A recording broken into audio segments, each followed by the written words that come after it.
अस्सलाम वालेकुम, hello and welcome. This is Mohammad Iqbal Khan advocate. आज का जो हमारा लीगल लेक्चर है वो है निकाह विदाउट काजी।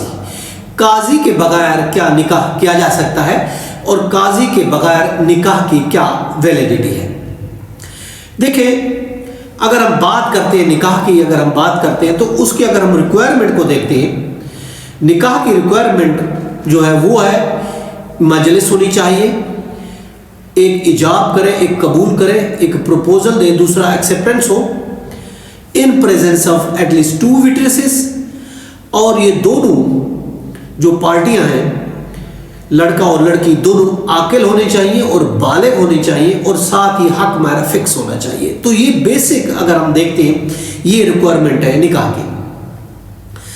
अब इसके बाद मुस्लिम फैमिली लॉ ऑर्डिनेंस के तहत निकाह का रजिस्टर्ड होना भी ज़रूरी है और जो निकाह रजिस्टर कराएगा वो काजी निकाह रजिस्ट्रार्ड होगा, जिसके पास लाइसेंस होगा निकाह सोलमनाइज करने का, और वो इसको निकाह को रजिस्टर करेगा। ये तो हम लीगली बात कर रहे हैं। हमारी बात हो रही है क्या हम काजी के बगैर निकाह कर सकते हैं। देखिए, हम अगर ऐसा निकाह करते हैं जो कि रजिस्टर्ड नहीं है, देखिए जैसे मैंने बताया कि काजी मौजूद नहीं है, कोई मसला नहीं, आपका निकाह हो सकता है, मगर कानूनी तौर पर निकाह का रजिस्टर होना ज़रूरी है।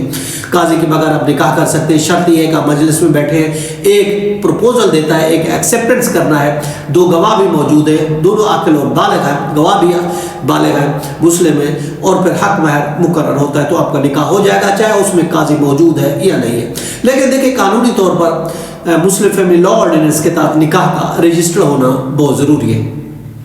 अगर आप निकाह रजिस्टर नहीं करते तो आपको मेजर रिस्क जो आपको सामना करने पड़ सकते हैं, उसमें पहला रिस्क ये है कि आपके पास शादी का कोई प्रूफ नहीं होगा।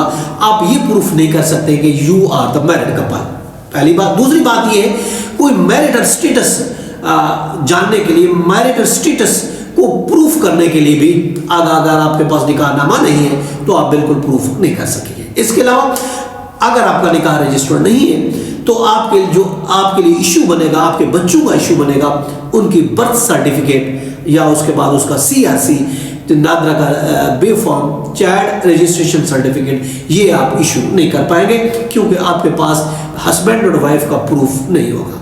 इसके अलावा वाइफ का लीगल प्रोटेक्शन, बहुत सी लड़कियां होती हैं जो मोहब्बत में आके शादी तो कर लेती हैं, निकाहनामा नहीं बनता, लेकिन बाद में उनकी लीगल प्रोटेक्शन नहीं हो पाती।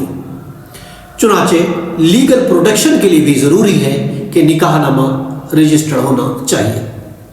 इसके अलावा मेंटेनेंस है, लेडीज़ का मेंटेनेंस है, उसका इनहेरिटेंस का मसला है, और इसके अलावा डिवोर्स है, डावर है, तो इन सब चीज़ों के लिए भी ज़रूरी है कि निकाहनामा रजिस्टर्ड होना चाहिए। अब लोग ये कहते हैं कि हमारे पास हमने शादी की है, वो है प्राइवेट निकाह एट होम, हमने घर पे प्राइवेट तौर पर शादी की थी फैमिली मेंबर्स के दौरान। देखिए, इस्लामी तौर पर तो ऐसा निकाह जो होगा वो वैलिड होगा। लेकिन अगर हम बात करते हैं, चूंकि वो निकाह काजी ने नहीं पढ़ाया होगा, वो रजिस्टर्ड, या तो हम किसी तरीके से रजिस्टर करवा लें, और रजिस्टर कराने के लिए काजी के पास जाना पड़ता है। जो काजी है जिसके पास लाइसेंस है वो रजिस्टर करवा सकता है। अब आपके पास देखिए क्या ऑप्शन है। अब जैसे कहते हैं कि हमने प्राइवेट निकाह किया, आपने प्राइवेट तो निकाह कर लिया, अब आपके पास पहला ऑप्शन तो ये है कि आप उसको काजी के पास ले जाएं, उसको कहें कि रजिस्ट्रेशन करा के दे दें। दूसरा ऑप्शन आपके पास ये है कि आप या तो काजी से रजिस्टर करवा लें जिसने निकाह पढ़वा, या फिर आप लायर से कांटेक्ट करें, लायर आपको निकाह पढ़वा के आपको रजिस्टर करवा के दे देगा। अब बहुत से हमने ये भी देखे हैं, बहुत से कपल्स ये कहते हैं कि हमने फ़ोन में निकाह कर लिया है, इजाब को कबूल कर लिया है, लड़का लड़की ने प्यार में आकर हमने कर लिया, अब हमारे पास कोई प्रूफ नहीं। देखिए, ऐसे निकाह की कोई हैसियत नहीं होती। ऐसी चीज़ों से ये कोई निकाह कोई मजाक नहीं होता। ऐसी चीज़ों से आप इज्तनाब करें। अगर आप वाकई ही इंटरेस्टेड है, वाकई ही आप एक साथ ज़िंदगी गुजारना चाहते हैं, तो प्रॉपर तरीके से, प्रॉपर लीगल तरीके से आप निकाह करें, निकाह को सोलमनाइज करें। آپ کسی وکیل سے کنٹیکٹ کریں. اگر آپ فیملی میں نہیں کر سکتے, آپ کو خدشہ ہے کوئی پارٹی ایکسیپٹ نہیں کر رہی, تو پھر آپ کے پاس دوسرا آپشن ہے کسی لائر کے تھرو آپ باقاعدہ طور پر نکاح کرائیں اور اس کے بعد اس نکاح کو رجسٹر کرائیں. تو یہ آپ کے لیے بہتر ہوگا, بجائے اس کے آپ کہیں کہ ہم نے ایجاب و قبول فون پہ کر لیا, وہ میری بیوی ہے, میں اس کا ہسبینڈ ہوں, تو دس از ناٹ فیئر. تو یہ تھا ہمارا آج کا لیگل ٹاپک کہ نکاح وداؤٹ قاضی. اس کے ساتھ اجازت, کل پھر ملتے ہیں. اپنا خیال رکھیے گا. Have a nice day. اللہ حافظ.